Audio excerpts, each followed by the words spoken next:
2025లో ఎవరైతే TG ICET ద్వారా MBA and MCA courses ఎవరైతే తెలంగాణలో చేద్దాం అనుకుంటున్నారో మనకు ఫేజ్ 1 వెబ్ కౌన్సిలింగ్ సంబంధించిన డేట్స్ అనేవి అనౌన్స్మెంట్ చేశారండి. సో ఈ వీడియోలో మీకు వెబ్ ఆప్షన్స్ కావచ్చు, రిజిస్ట్రేషన్ డేట్స్ కావచ్చు, రిజల్ట్స్ ఎప్పుడు వస్తాయి, అవి ఇంపార్టెంట్ డేట్స్ మాత్రమే ఈ వీడియోలో చెప్పడం జరుగుతుంది. సో ఫస్ట్ పాయింట్ వచ్చేసి మనకు రిజిస్ట్రేషన్ డేట్స్ అండి. సో రిజిస్ట్రేషన్ అంటే ఎవరైతే ఐసెట్ క్వాలిఫై అయిన వాళ్ళు, సో మీకు ఇంట్రెస్ట్ ఉంటే మీరు సర్టన్ అమౌంట్ పే చేసి మీరు రిజిస్ట్రేషన్ చేసుకొని వెబ్ కౌన్సిలింగ్లో పార్టిసిపేట్ చేయొచ్చు. సపోజ్ ఎవరైతే ఎగ్జామ్ ఎంట్రన్స్ రాసి క్వాలిఫై అయిన తర్వాత ఇంట్రెస్టెడ్ లేకపోతే లైక్ ఇతర కోర్సెస్లో జాయిన్ అయితే మళ్ళీ మీరు ఇక్కడ రిజిస్ట్రేషన్ చేసుకోవాల్సిన అవసరం లేదు. ఎంబీఏ ఎంసీఏ చేసే వాళ్ళు మాత్రమే మీరు రిజిస్ట్రేషన్ చేసుకోండి. సో ఇక్కడ మనకు పేపర్ ఆర్టికల్లో రిజిస్ట్రేషన్ డేట్స్ వచ్చేసి August 20 to 28. సో మీరు ఏదో ఒక రోజు రిజిస్ట్రేషన్ అయితే చేసుకోవాలి. So registration is nothing but మీకు మీ కేటగిరీ పరంగా ఒక అమౌంట్ ఉంటుంది, 500 కావచ్చు, 300 కావచ్చు. సో ఆ అమౌంట్ పే చేసి మీ డీటెయిల్స్ లైక్ టీజీ ఐసెట్కి సంబంధించిన ర్యాంక్ కార్డ్ కావచ్చు అవన్నీ మీరు ఎంటర్ చేయాలి. మీ డీటెయిల్స్ అవి ప్రిలిమినరీ డేటా అంటే మీ పర్సనల్ డీటెయిల్స్, ఎడ్యుకేషన్ డీటెయిల్స్ ఆటోమేటిక్గా వచ్చేస్తాయి. అవి రిజిస్ట్రేషన్ చేసుకోవాలి. ఫస్ట్ స్టెప్ అది. సో రిజిస్ట్రేషన్ లాస్ట్ డేట్ వచ్చేసి 28th. సో మనకు ఫేజ్ 1కి సంబంధించిన కంప్లీట్ రిజిస్ట్రేషన్ నుంచి మనకు వెబ్ కౌన్సిలింగ్ రిజల్ట్స్ వరకు కంప్లీట్గా August 20 to September 1st week or September 5th వరకు మనకు ఫేజ్ 1 అయిపోతుంది. సో ఫేజ్ 1 తర్వాత ఫేజ్ 2 ఉంటుంది. సో రిజిస్ట్రేషన్ అయితే 28th లాస్ట్ డేట్. సో ఈ రిజిస్ట్రేషన్లో మీకు ఫీ పేమెంట్ ఉంటుంది, స్లాట్ బుకింగ్ ఉంటుంది. సో స్లాట్ బుకింగ్ అంటే ఏం లేదండి, మీకు ఎవరైతే ఈ ఐసెట్లో కౌన్సిలింగ్లో పార్టిసిపేట్ చేద్దాం అనుకుంటున్నారో మీకు ఫిజికల్ వెరిఫికేషన్ ఉంటుంది. సో మీ యొక్క సర్టిఫికేట్ వెరిఫికేషన్ ఎక్కడికి వెళ్దాం అనుకుంటున్నారు, ఎక్కడ ఏ డిస్టిక్లో చేద్దాం అనుకుంటున్నారో దానికి ముందే మీరు బుకింగ్ చేసుకోవాలి. సో దాన్నే స్లాట్ బుకింగ్ అంటారు. సో స్లాట్ బుకింగ్ అంటే మీరు సర్టిఫికేట్ వెరిఫికేషన్ మీ దగ్గరలో ఎక్కడైతే పెట్టుకుందాం అనుకుంటున్నారో దాన్నే స్లాట్ బుకింగ్ అంటారు. సో రిజిస్ట్రేషన్ చేసేటప్పుడే మీ నియర్ బై అంటే మీరు ఎక్కడైతే ఉంటారో దాని దగ్గరలోనే మీరు పెట్టుకోవడానికి అయితే ట్రై చేయండి. సో దాని స్లాట్ బుకింగ్ తర్వాత మీకు ఒక డేట్ ఇస్తారు, డేట్ టైము, ఆ రోజు మాత్రం మీరు సర్టిఫికేట్ వెరిఫికేషన్కి వెళ్ళాలి. సో సర్టిఫికేట్ వెరిఫికేషన్ వచ్చేసి August 22 to 29. సో ఒక 7 days ఛాన్స్ ఇచ్చారు. ఆ 7 daysలో ఒక్కరోజు మీరు ఈ స్లాట్ బుకింగ్లోనే ఈ పలానా రోజు నేను వెళ్తాను సర్టిఫికేట్స్ వెరిఫికేషన్కి, ఈ ప్లేస్లో వెళ్తానని మీకు అక్కడ రిజిస్ట్రేషన్ చేసేటప్పుడు అడుగుతుంది. సో అక్కడికి మీరు వెళ్ళాలి. సో ఈ సర్టిఫికేట్ వెరిఫికేషన్కి ఎలాంటి సర్టిఫికేట్స్ తీసుకెళ్ళాలి, సో అవి డీటెయిల్గా ఒక వీడియో చేస్తాను. ఆ సర్టిఫికేట్స్ లేని వాళ్ళు మీరైతే తెచ్చుకోవడానికి ట్రై చేయండి, ఎందుకంటే చాలా టైం ఉంది కాబట్టి వెళ్ళి మీరు తెచ్చుకోవచ్చు. సర్టిఫికేట్ వెరిఫికేషన్కి వెళ్ళిన తర్వాత ఎవరైతే సక్సెస్ఫుల్గా మీ యొక్క సర్టిఫికేట్ వెరిఫికేషన్ అయిపోయిన వాళ్ళకు వెబ్ ఆప్షన్స్ పెట్టుకోవడానికి ఛాన్స్ ఇస్తారు. సో సర్టిఫికేట్స్ ప్రాపర్గా లేకపోయినా, మీరు ఫెయిల్ అయినా గ్రాడ్యుయేషన్లో ఏవైతే ఎలిజిబుల్కి సంబంధించిన సర్టిఫికేట్స్ లేకపోతే మిమ్మల్ని రిజెక్ట్ చేయడం జరుగుతుంది. ఎలిజిబుల్ స్టూడెంట్స్ మీరు వెబ్సైట్లోనే 25 to 30 మనం వెబ్ ఆప్షన్స్ పెట్టుకోవచ్చు. సో వెబ్ ఆప్షన్స్ అంటే ఏం లేదు, ఎంబీఏ వాళ్ళు ఎంబీఏ పెట్టుకోవచ్చు, ఎంసీఏ వాళ్ళు ఎంసీఏ పెట్టుకోవచ్చు. సో 2 ఎలిజిబుల్ వాళ్ళు 2 పెట్టుకోవచ్చు.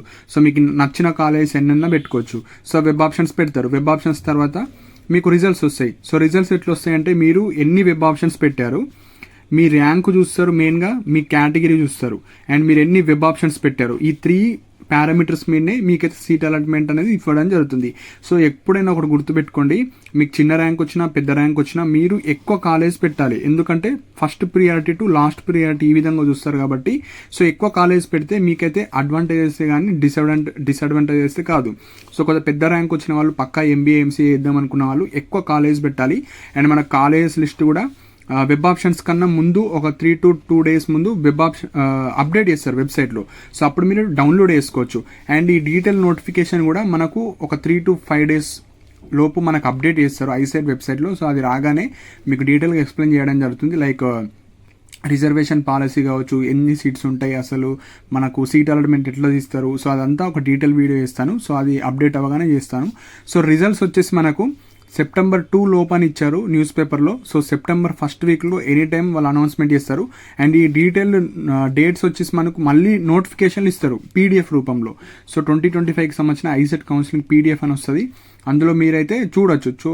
అందులో డీటెయిల్గా ఇస్తారు. సో ఫేజ్ 1 రిజల్ట్స్ ఎప్పుడు ఇస్తారని. సో 1st week అంటే September 2 లోపు ఆర్ 5 లోపు మనకు అప్డేట్ చేస్తారు. సో ఫేజ్ 1లో అయిపోతుంది కౌన్సిలింగ్. ఫేజ్ 1లో కొందరికి సీట్ వస్తుంది, కొందరికి రాదు.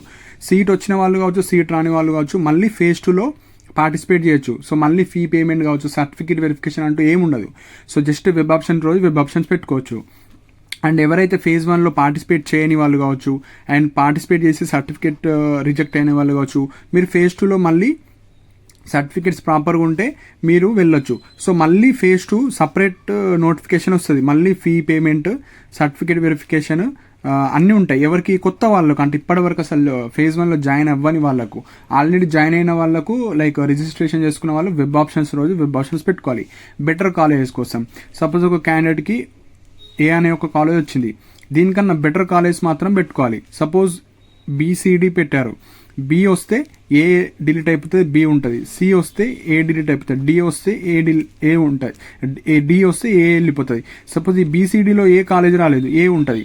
సో ఏదో ఒక కాలేజ్ అయితే ఉంటుంది. సో ఫేజ్ 2లో పార్టిసిపేట్ చేసే వాళ్ళకు మీకు ఉంటే పాత కాలేజ్ ఉంటుంది, లేదంటే మీరు ఏవైతే వెబ్ ఆప్షన్స్లో పెట్టారో అందులో నుంచి ఒక కాలేజ్ వస్తే ఫస్ట్ ఫేజ్లో ఉన్నది డిలీట్ అయిపోతుంది. సో ఒకటే గుర్తుపెట్టుకోవాలి, ఎవరికైతే బెటర్ కాలేజ్ కావాలో ఆ బెటర్ కాలేజ్ మాత్రమే ఫేజ్ 2లో పెట్టుకోవాలి.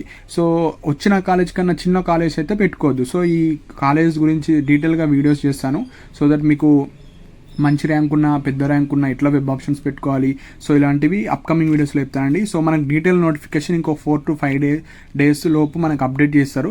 రిజిస్ట్రేషన్ 20 కాబట్టి ఒక ఈ 3-4 డేస్లోనే మనకు ఐసెట్ వెబ్సైట్లోనే నోటిఫికేషన్ PDF డౌన్లోడ్ చేస్తారు. సో అది వచ్చిన తర్వాత డీటెయిల్గా ఎక్స్ప్లెయిన్ చేయడం జరుగుతుంది. సో ఇవి ఇంపార్టెంట్ పాయింట్స్ అండి. అండ్ మన టెలిగ్రామ్ ఛానల్లో కూడా జాయిన్ అవ్వండి. మన ఇంపార్టెంట్ PDFs కావచ్చు, ప్రీవియస్ ఇయర్స్ కట్ ఆఫ్స్ కావచ్చు, కాలేజ్ లిస్ట్ కావచ్చు, అన్నీ షేర్ చేయడం జరుగుతుంది. కింద డిస్క్రిప్షన్లో మన టెలిగ్రామ్ ఛానల్కి సంబంధించిన లింక్ ప్రొవైడ్ చేస్తాను. సో ఇంట్రెస్ట్ ఉన్న వాళ్ళు జాయిన్ అవ్వండి. అండ్ ఇలాంటి అప్డేట్స్ కోసం మన ఛానల్ని సబ్స్క్రైబ్ చేసుకోండి. And thank you for watching my video.